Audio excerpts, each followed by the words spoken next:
Yes. Today I'm cooking fish. Sorry, the name of this is salmon. It's a fish anyway, alright? So to prepare the salmon, I'm going to use, first of all, I need to use salt, que es sal, salmon, salt, olive oil, onion, and oregano, okay? This is what I'm going to prepare to prepare this fish. Olive oil,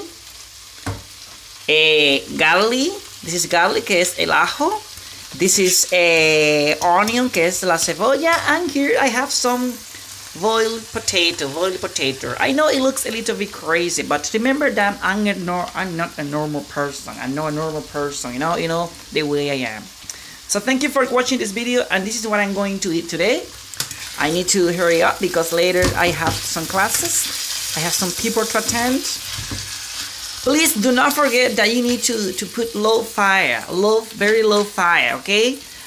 And please do not check my kitchen. Do not check my kitchen. It's a mess. It's a real mess. Please do not check my kitchen. See ya. Ciao. Have a nice day. Ciao.